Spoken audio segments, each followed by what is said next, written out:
बंद करा. चालू झालं चालू झालं. केलं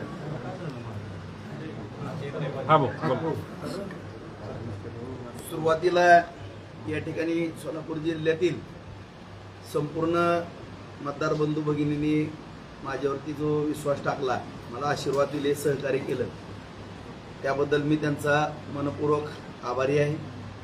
त्याचबरोबर ज्या लोकप्रतिनिधींना मतदानाचा अधिकार हक्क होता, त्यांना ज्यांनी निवडून दिलं आणि त्या सर्वांचीच भावना होती की राजेभाऊ राऊत सारखा एक कार्यकर्ता या विधान परिषदेवरती आमदार व्हावा, त्यांचंही मनपूर्वक या ठिकाणी सुरुवातीला आभार व्यक्त करतो. आणि खऱ्या अर्थानं ज्यांच्या आशीर्वादानं, आदरणीय नरेंद्र मोदी साहेब यांच्या आशीर्वादानं, त्याचबरोबर आमचे सर्वांचेच लाडकं नेतृत्व, राज्याचे मुख्यमंत्री आदरणीय देवेंद्र फडणवीस साहेब, शिंदे साहेब, सुनेत्राताई आणि आमचे सहकारी मित्र जयाभाऊ गोरे, या सगळ्यांच्याच मार्गदर्शनातून आज मला या ठिकाणी महायुतीच्या माध्यमातून उमेदवारी मिळाली आणि या सोलापूर विधान परिषदेचा आमदार होण्याचा या ठिकाणी मान मिळाला. या सर्वांचं या ठिकाणी मनपूर्वक आभार या ठिकाणी व्यक्त करतो. या ठिकाणी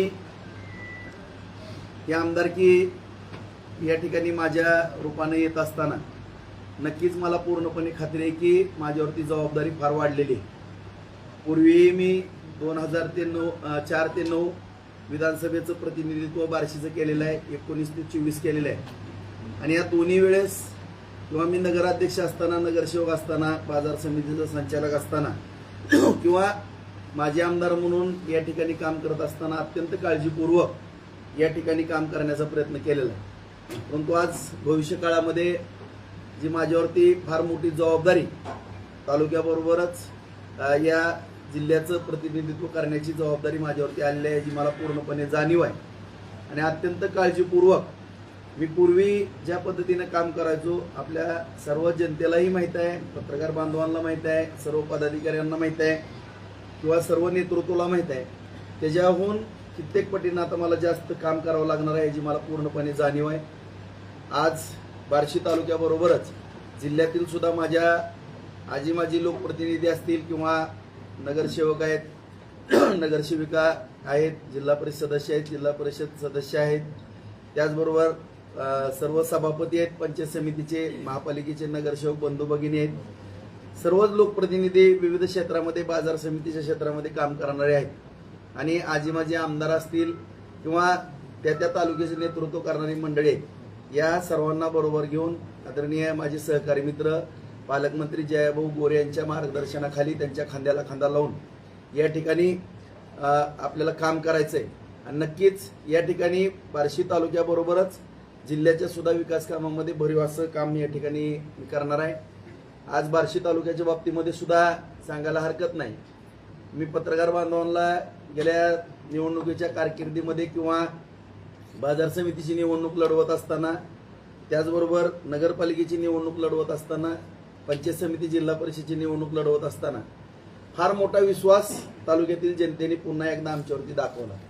दुर्दैवानं आम्हाला 19 ते 24 या कालखंडामध्ये काम करत असताना सत्तेची 2.5 वर्षच मिळाली, परंतु काही गैरसमज माझ्या बाबतीमध्ये पण घडले आणि त्याच्यातून 24ला मला पराभवाला सामोरं जावं लागलं. 6,000 मतांना माझा पराभव झाला. परंतु ज्यावेळेस सगळ्या माझ्या बांधवांच्या लक्षामध्ये आलं तालुक्याचे की काहीतरी गडबड झालेली आहे आणि या सगळ्या गोष्टीची उतराई म्हणून प्रत्येकाने बाजार समितीला 18 पैकी 18, नगरपालिकेला त्या ठिकाणी 46 मताचं मताधिक्य देऊन आमच्या ताईंना त्या ठिकाणी नगराध्यक्ष पदावरती विराजमान केलं. बाजार समितीला म्हणजे सहकारी मित्र गरड सर यांना चेअरमन, त्याचबरोबर 18 सदस्य त्या ठिकाणी आले. पंचायत समितीला सुद्धा आमच्या रोंगेताई त्या ठिकाणी सभापती झाल्या, सर्व संतोषदादा उपसभापती झाले, सगळे सदस्य, रोहित उपनगराध्यक्ष झाला. आणि विशेष बाब म्हणजे संपूर्ण तालुका ज्या गोष्टीची वाट पाहत होता की जिल्ह्यामध्ये आम्हाला कधी जिल्हाध्यक्षपद मिळालं नाही, एक माझा सर्वसामान्य कार्यकर्ता, एक बांधव दीपकच्या रूपानं त्या ठिकाणी आपण जिल्ह्यामध्ये सुद्धा एक पताका त्या ठिकाणी जिल्हा परिषदेचा अध्यक्ष म्हणून आपण घेऊ शकलो आपल्या खांद्यावरती. फार मोठी जबाबदारी या ठिकाणी दीपकच्या माध्यमातून, माझ्या माध्यमातून आलेली आहे. आणि याची उतराई करण्याचा नक्की आम्ही प्रयत्न करणार आहोत. त्या दिवशीच मी सांगितलं होतं की बार्शी तालुक्यामध्ये सुद्धा 1.5 वर्ष सगळ्यांना बार्शी शून्य असायची. हे नेमकं आता आपल्या तालुक्याचं काय होणार. आसपासच्या तालुक्यामध्ये मोठ्या प्रमाणामध्ये निधी मिळतोय. आपल्या तालुक्याची चिंता वाढलेली होती. परंतु बांधवांनो, सत्ता असेल किंवा नसेल, पद असेल किंवा नसेल, अत्यंत काळजीपूर्वक जनतेची काम करण्याचा असा आम्ही पहिल्यापासूनच घेतलेला आहे. आणि 96ला मी शहर प्रमुख झालो असेल किंवा त्याच्या अगोदर वर्गात 4थी पासून 10वी पर्यंत मॉनिटर होतो. 11वी 12वीला GS होतो. सगळ्यालाच माहित आहे की बाजार समितीचा संचालक होतो किंवा नगरसेवक सगळ्या कारकिर्दीमध्ये कधी आजी आमदार होतो, कधी माझे आमदार होतो. परंतु आमची जबाबदारी कधी आम्ही झटकलेली नाही. प्रामाणिकपणानं काम केलेलं आहे. आणि असं समजण्याचं काही कारण नव्हतं की मी आमदार नसल्यावर कुठंतरी दुर्लक्ष होईल, असाही विषय नव्हता. परंतु मी पाठीमागेही सांगितलं की मी जर हस्तक्षेप केला असता तर सर्वांना असं वाटलं असतं की लोकप्रतिनिधींना कामच करून देत नाही. याला काय म्हणजे राजकारणाचा फार छंद दिसतो असं माझ्याबद्दल गैरसमज झाले असते, टीका झाल्या असत्या. म्हणून मला काय थोडा काळ थांबावं लागलं. परंतु सगळ्यांच्या आशीर्वादाने एवढं मोठं घवघवीत यश मिळत असताना आज आमचीही तेवढीच नैतिक जबाबदारी आहे. आज सुरुवातीला या ठिकाणी सांगू इच्छितो की जे बार्शी नगरपालिकेच्या बाबतीमध्ये, पाण्याच्या बाबतीमध्ये, आता मी निवडणुकीमध्ये असताना काही राजकारण झालं दुर्दैवानं तिथं कुठं म्हणजे मडकी फोड वगैरे असं दुर्दैवी घटना या ठिकाणी नाही घडायला पाहिजे होत्या. मडकं कधी आपण फोडतो आपल्या सगळ्यालाच माहिती आहे. परंतु अशा वाईट घटना या तालुक्याच्या बाबतीमध्ये घडून या मताचा मी आहे. परंतु तातडीनं मी पाठीमागेही सांगितलं की युद्ध पातळीवरती आपण पाईपलाईनचं आपलं काम चालू आहे. कुठेही त्या ठिकाणी अडचण नाही. आज जरी मला बार्शी तालुक्यातली जनता म्हणली की कुर्डवाडी ते पिंपळनेर पर्यंत तुम्ही तशीच पाईपलाईन करा, पूर्ण करा आणि आता पाणी आम्हाला 1-3 महिन्यात देऊ शकतो. परंतु त्याला ज्या काही अडचणी आहेत, पुढच्या 30 वर्षाचं जे संकट येणार आहे की जो 4 लेन होणार आहे आपला टिंबुर्णी ते येडशी, हा 4 लेन करत असताना ती पाईपलाईन मी पाठीमागे पण सांगितलं की मध्यभागी पाईपलाईन त्या ठिकाणी असणार आहे. आणि उद्या जर त्याची दुरुस्ती वगैरे करायची तर नॅशनल हायवे आपल्याला परवानगी देणार नाही किंवा मोठा मेंटेनन्सचा खर्च येणार आहे. त्यामुळे आपण थांबलोय. आणि मी जबाबदारीने बोलतो की मी मध्यंतरी गडकरी साहेबांना जाऊन भेटलेलो आहे अक्कलकोटला. त्यांनी मला कमिटमेंट केलेली आहे की राजापूर पिंपळनेर या ठिकाणी भूसंपादन करून 250 कोटी भूसंपादन लागणार आहेत. एका बाजूने आपण पाईपलाईन घेऊन, आमची शब्द होता पालकमंत्री साहेबाचा आणि माझा की आम्ही निवडणूक झाल्याबरोबर आम्ही दिवाळीच्या आसपास पाणी आपलं निवडणूक झाल्याबरोबर पाणी देऊ. परंतु मी सगळ्या जनतेची माफी मागतो तरी सुद्धा की तांत्रिक अडचण आल्यामुळे थोडं आम्हाला 1 वर्षभर आणखीन मुदत द्या. कारण हे कायमस्वरूपी रोज 4.5 कोटी लिटर पाणी येणार आहे. आता आपण पाहतोय की पाण्याची अडचण किती आहे आणि भविष्यात त्याला 6 कोटी सुद्धा आपण रोज घेऊ शकतो एक मोटर वाढवल्यानंतर. त्यामुळे एवढं मोठं नियोजन आपण साधारण पुढच्या 30-35 वर्षाचं केलेलं आहे. त्यामुळे कुणी गैरसमज करून घेऊ नये. आणि त्याच्याकरता जे 100 कोटी रुपये कमी पडत होते त्याची सुद्धा बैठक झालेली आहे मंत्रालयामध्ये. आदरणीय देवेंद्र फडणवीस साहेब यांच्या मार्गदर्शनाखाली, शिंदे साहेब, सुनेत्रता यांच्या मार्गदर्शनाखाली, भाऊच्या सहकार्यानं 100 कोटी रुपयाचा निधी आपल्याला मंजूर झालेला आहे. पुढच्या येणाऱ्या 15 दिवसामध्ये त्याची ऑर्डर आपण बार्शीमध्ये आपण देतोय. त्याचबरोबर इतर विकास कामाला सुद्धा आपण कमीत कमी 50 ते 75 कोटी रुपये अशी साधारण 250 कोटी रुपयाचा निधी येणारा 1-1.5 महिन्यामध्ये बार्शीला या ठिकाणी दिला जाईल. अशा पद्धतीचं नियोजन त्या ठिकाणी. मग त्यामध्ये रस्ते, गटारी, पाईपलाईनचे सगळी कामं आहेत. ग्रामीण भागातले रस्ते साधारण माझ्या अंदाजे ग्रामीण आणि शहर दोन्हीकडे 200 कोटी रुपयाचं पॅकेज पुढच्या महिन्यामध्ये तुम्हाला पत्रकार परिषद घेऊन सगळ्या जनतेच्या समोर हे सगळंच निधी आलेला त्या ठिकाणी त्याची माहिती वेळोवेळी दिली जाईल. आणि भविष्य काळामध्ये सुद्धा 1200 कोटी रुपयाचा तो निधी आहे. त्याचबरोबर सगळ्यात शेतकरी बांधवांची भावना आहे की पीक विम्याच्या बाबतीमध्ये प्रश्न थोडा गंभीर झालेला आहे. पीक विमा मिळाला आहे. परंतु मी आत्ताच कृषी अधिकाऱ्यांना पण त्या ठिकाणी बोलवलेलं आहे. त्या ठिकाणी सुद्धा आम्ही पीक विम्याच्या बाबतीमध्ये आदरणीय फडणवीस साहेबांची भेट घेऊन पीक विमा कसा मिळेल त्याकरता प्रयत्न करू. काही पीक विमा कंपन्या त्या ठिकाणी कारण नसताना आपलं शासनाच्या सगळ्या गोष्टी बरोबर असताना अडथळा आणतात. वेळ प्रसंगी शासनाचे त्याच्यावरती शासनाच्या माध्यमातून कारवाईचे सुद्धा आदेश त्या ठिकाणी दिले जातील. आणि जरी काय अडचण आली, शेवटी कोर्टात जरी जाऊन आपल्याला काही बाजू मांडायची असेल तर त्या ठिकाणी सुद्धा बाजू मांडली जाईल. आणि भविष्य काळामध्ये तर आपण वेळोवेळी भेटणारच आहोत. आणि सातत्यानं विकास कामाच्या बाबतीमध्ये मग 3रा टप्पा उजनीचा असेल किंवा दळणवळणाची साधनं असतील, MIDCचे विषय आहेत, सगळ्या रस्त्यांचे आहेत, फळबागाच्या बाबतीमधला विषय असेल किंवा जिल्हा मध्यवर्ती बँकेच्या माध्यमातून पुढं जिल्हा दूध संघ सुद्धा कसा चालू करता येईल या बाबतीमध्ये सुद्धा आदरणीय देवेंद्र फडणवीस साहेब यांच्या मार्गदर्शनाखाली शिंदे साहेब, सुनेत्रताई आणि जयभाऊंबरोबर चर्चा करून त्या ठिकाणी सुद्धा मोठा आपण निर्णय त्या ठिकाणी घेतोय. एवढंच या ठिकाणी मला या पत्रकार परिषदेच्या माध्यमातून सगळ्यांचे आभार मानण्याकरता मी पत्रकार परिषद बोललेले, कारण निकाल लागला, आमदार झालो की अधिवेशन चालू झालं. सगळ्यांना असं वाटलं की आम्ही एवढ्या भाऊंबद्दल भावना व्यक्त केल्या, आम्हाला भाऊला भेटायला सुद्धा मिळालं नाही, आमचा राजभाऊ कुठं गेला अशी सगळ्यांची भावना. परंतु मी अधिवेशनला होतो. आज मी 3.5 महिन्यापूर्वी मी ब्रेकदर्शनचं तिरुपतीचं दर्शनाचं मला बुकिंग केलेलं आहे, पास मिळालेला आहे, मला दर्शनाची परवानगी त्या ठिकाणी मिळालेली आहे. उद्या 4चं दर्शन आहे. मी तिरुपतीला 1-2 दिवस चाललोय, नंतर अधिवेशनच आहे. तर माझी सगळ्याला नम्रतेची विनंती आहे की अधिवेशन झाल्यानंतर मी सगळ्या ग्रामीण भागाचा जिल्हा परिषद पंचायत समितीला गोवित असं यश दिलं, नगरपालिकेला यश दिलं, बाजार समितीला, त्याबद्दल सगळ्यांचे आभार मानण्याकरता संपूर्ण ग्रामीण आणि शहरी भागाचा दौरा करणार आहे.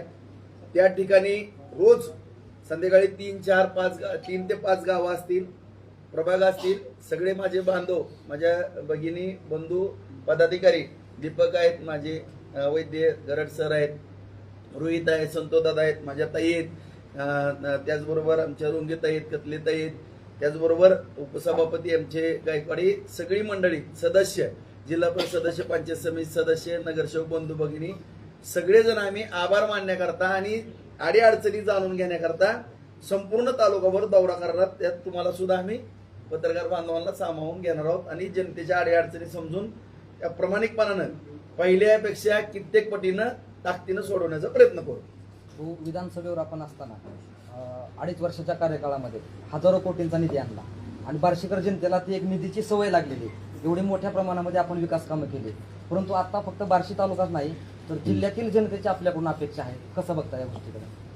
मी अगोदरही सांगितलं की किंवा विकास कामाच्या किंवा अन्य बातमी घालणाऱ्या गोष्टी थोड्या ज्या काही चर्चेत असतात अशा बाबतीमध्ये सुद्धा मला काही विषय माझ्यासमोर यायचे, पण मी माझे आमदार त्यांच्या घराच्या मागच्या बाजूने काही लोकांनी फटाके फोडले आणि ते घटना घडली, त्यानंतर गुन्हा दाखल झालाय. याकडे तुम्ही कसं बघताय? मी ह्या मताचा आहे की अशी घटना घडताच कामा नये. ह्या गोष्टीचा मी म्हणजे अत्यंत खेद व्यक्त करतो की अशी घटना घडायला नाही पाहिजे. परंतु जी झालंय ती चुकीचं झालेलं आहे आणि काही नावही चुकीच्या पद्धतीने आलेले आहेत. मी PIशी बोललेलो आहे आणि अशी घटना पुढं कधी घडणार नाही ह्याच्या बाबतीमध्ये मी खबरदारी घेणार आहे. कारण कुणीतरी काय जो प्रकार केला आणखीन मी माहिती घेतोय नेमकं खरं काय खोटं काय, परंतु ही घडलेली गोष्ट अत्यंत चुकीची आहे. मी त्या दिवशी सुद्धा पत्रकार परिषदेमध्ये सोलापूरला सांगितलं होतं की त्यांनी जरी या तालुक्याचं नेतृत्व करत असले तरी त्यांचा ना आमचा काय बांधाला बांध नाही. शेवटी काय तत्वाचे विषय आहेत, ती त्यांची तत्व त्यांच्याजवळ आहेत, आमची तत्व. ह्याचा अर्थ असा नाही की त्यांच्या घराच्या बाबतीमध्ये अशी घटना घडावी आम्हाला काय तर आनंद मिळणं अशातला विषय कधीच नाही. आमच्या पण कोणाच्या बाबतीमध्ये घडू नये, त्यांच्या बाबतीमध्ये घडू नये. परंतु आणखीन ह्याच्यामध्ये कोण फिरायस काय भानगडी करतंय का ह्याचा सुद्धा शोध घेणं गरजेचं असं मला वाटतं. हो, आपण सर्व ठिकाणचे रस्ते रोड अगदी चांगल्या पद्धतीने बनवले आहेत, परंतु कुरुडवाडी रोड हा पेंडिंग राहिला. त्या बाबतीत आपले काय भावना राहणार? आता कुरुडवाडी रोड जो आता चालू आहे शहरातला का? शहरातला, त्याच्याबद्दल मी अगोदरही सांगितलं की तुम्हाला की लोकप्रतिनिधी वेगळे होते. मी जर हस्तक्षेप केला असता तर तुम्ही सुद्धा म्हणले असते की राजभाऊ राऊताला काय आता त्यांना विश्रांती दिली, थोडी गपचुपच बसत नाहीत. तुम्ही मायाबरोबर धुतलं असतं मला. आता तुम्ही त्याचा स्पीड बघा, तुम्हाला म्हणजे आता ते जी 10चा स्पीड होता ती तुम्हाला 200चा दिसत. लवकर काम पूर्ण होईल, काळजी करू नका. हो, DCC बँकेची थकबाकी आपण परवा प्रचारात म्हणाला होतो की फक्त माळशिरस आणि बार्शीमध्ये आहे. त्याच्या संदर्भात पुढची निवडणूक प्रशासक कधी हाटणार आणि त्या थकीत रकमेसाठी आपलं पुढचं पाऊल काय असेल? नक्कीच त्याच्यात कोर्टाच्या निर्देशाप्रमाणे कारवाई चालू आहे आणि आदरणीय फडणवीस साहेबांच्या मार्गदर्शनाखाली आम्ही बैठक घेतोय. सगळ्याच जिल्ह्यातल्या आजी माजी आमदार, पालकमंत्री महोदयांच्या सगळ्याच्या समन्वयातनं लवकरच निवडणूक लावू आणि त्या ठिकाणी DCC बँक आहे ही भारतीय जनता पार्टीच्या महायुतीच्या म्हणजे त्याच्यात राजकारण नसतंय खरं, परंतु त्या विचाराची बँक त्या ठिकाणी निर्माण होईल आणि या बँकेच्या माध्यमातून माझ्या सगळ्या शेतकरी बांधवांना चांगल्या पद्धतीचा न्याय दिला जाईल आणि या बँकेच्या माध्यमातून आज ताकदीनं जो दुग्ध संघ बंद पडलेला आहे तो सुद्धा दुग्ध संघ चांगल्या पद्धतीनं कसा चालवता येईल ह्याच्या बाबतीमध्ये आम्ही सकारात्मक विचार करू. भाऊ, तुम्ही देवेंद्र फडणवीस साहेबांना पहिलंच पत्र भगवंत तीर्थक्षेत्र आडाखेचं घेऊन गेला, त्या संदर्भात बातम्या देखील झाल्या, परंतु काय चर्चा झाली, काय सांगितलं फडणवीस साहेबांनी त्यावेळेस? तर आपला जिल्हा नियोजन समितीच्या माध्यमातून डीपीडीसीच्या माध्यमातून आपण ठराव वगैरे करून सगळी प्रक्रिया पूर्ण करून आपल्या श्री भगवंत तीर्थक्षेत्राचा दर्जा द्यावा असा आपण ठराव वगैरे करून ती सगळी प्रक्रिया पूर्ण झालेली आहे. कमिशनर साहेबाकडे काय थोडा किंचित प्रलंबित विषय आणि शासन दरबारी. तर ब वर्गाचा आपण दर्जा मागतोय. अ ब क असे 3 दर्जे असतात. अ जो दर्जा आहे त्याला 100% अनुदान आहे. तो एक देश पातळीवरचा दर्जा आहे. उदाहरणार्थ पंढरपूर तीर्थक्षेत्र, विठ्ठल रुक्मिणी मातेचं, स्वामी समर्थांचा सण, शिर्डी करून जे काही माझ्या म्हणजे मनामध्ये ज्या भावना कल्पना आहे 3 MIDC आपण करतोय. आज 50,000 एकर जमीन आपली ओलिताखाली येते. 37 साठवण तलावापैकी आपले जवळपास 31 साठवण तलाव आता पूर्ण झालेले. काही कामं चालू आहे. आपली झाली गाताचीवाडीची 50-55 आपले कारखाने उभा राहिलेले छोटे मोठे. आणखीन तिथं सपोर्ट करून कारखाने उभा करण्याचं काम करतोय. आणि आणखीन ही जामगाव, उपळाई आणि वैराग 3 MIDC आपण उपळाईला पण जागा पाहिलेली, वैरागला पण पाहिलेली आणि जामगावची पण जागा करणार. शेतकऱ्यांचा एक असा प्रश्न आहे, गेल्या वर्षी अतिवृष्टीमुळे शेतकरी अडचणीत आला आणि यावर्षी जून महिना संपत आलाय, म्हणजे संपलाय, तरी देखील आणखीन पाऊस नाहीये. शेतकरी खूप चिंतेत आहेत. त्या बाबतीत आपण कसं बघतात? नाही, आपल्याला सगळ्यालाच माहित आहे की संपूर्ण देशामध्ये, राज्यामध्ये दुष्काळी परिस्थिती थोडी दिसून येते. तरी सुद्धा शेवटी आपण भावनिकतेवरती आणि श्रद्धेवरती चालणारी माणसं, भगवंताच्या चरणी, पांडुरंगाच्या चरणी, तिरुपती चरणी एवढीच प्रार्थना करेन की बाबा देवा पाऊस चांगला पडू दे, माझ्या बळीराजाला सुखी समाधानी ठेव. आणि ह्याच्यातनं सुद्धा दुर्दैवी काय घटना घडली तर शासन पाठीशी राहणारच आहे. ज्या पद्धतीनं पूर्वी दुष्काळाची मदत दिली, पडून दे दुष्काळ, परंतु जर दुर्दैवानं काय शेवटी निसर्ग आहे, जर घटना काय अशी घडली तर आपण सगळ्या शेतकऱ्याच्या पाठीशी खंबीरपणानं उभा राहू.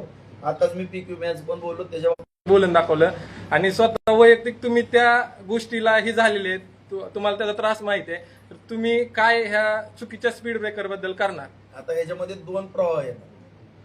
अशी मंडळींचं काय आंदोलन होतात की स्पीड ब्रेकर व्हावा आणि झाल्यानंतर ती गाडी चालल्यानंतर असं त्याच्यावरनं कुणीतरी उडून पडतंय, डोक्यावरती पडतंय. आता माझी भाची सुद्धा खंडवीला त्या दिवशी येतो. आता काही ठिकाणी गाड्या स्पीडमध्ये येतात, त्याखाली ऍक्सिडेंट होतो. ते आम्ही सुद्धा, आमचा सुद्धा मनामध्ये संभ्रम आहे की नेमकं करायचं काय. म्हणजे अशी दुविधामन अवस्था झालेली आहे. ह्याच्या बाबतीमध्ये तिथली प्राप्त परिस्थिती बघूनच निर्णय घेणं उचित होईल असं मला वाटतं. तुमची सभा कधी आहे? पालकमंत्री महोदय मला म्हणले की राजेभाऊ आता त्या गोष्टीला फार महत्व देऊ नका. आता जे काही गोष्टी त्यांच्यात नशिबात होत्या त्या घडायला लागलेल्या आहेत आणि त्यांच्या बाबतीमध्ये संपूर्ण जिल्ह्याने ओळखलेला आहे काय विषय आहे. त्यांची जागा त्यांना दाखवली. त्या गोष्टीला आता महत्व देऊ नका, विकास कामाला महत्व द्या. त्यामुळे जरा मला वाटतं मी विकास कामाला महत्व दिलेलं बरं राहील. हो, खासदार ओमराजे निंबाळकरांनी तुमच्या महायुतीमध्ये प्रवेश केलेला आहे. आता तुम्ही याच्याकडे कसं बघताय? शेवटी आमच्या सगळ्यांचे करवते आदरणीय मोदी साहेबांच्या मार्गदर्शनाखाली देवेंद्र फडणवीस साहेब आहे. शेवटी काही राज्याचं राजकारण करत असताना किंवा देशाच्या काही घडामोडी खासदारांच्या बाबतीमध्ये असतील किंवा आमदारांच्या बाबतीमध्ये विधानसभेचे असतील किंवा राज्याचे प्रश्न असतील त्यांना माहीत असते. आपण त्यांच्या एवढे हुशार नसतो. त्यांनी ज्या सांगण गोष्टी नेते मंडळींनी त्या ऐकून आपल्या पद्धतीनं काम करणं योग्य असं मला वाटतं. भाऊ, सर्व पत्रकारांच्या वतीने तुम्ही आमदार झाला, विधान परिषदेवर सर्व पत्रकारांच्या वतीने खूप खूप आभार आहे. सगळ्यांचा मनपूर्वक आभार.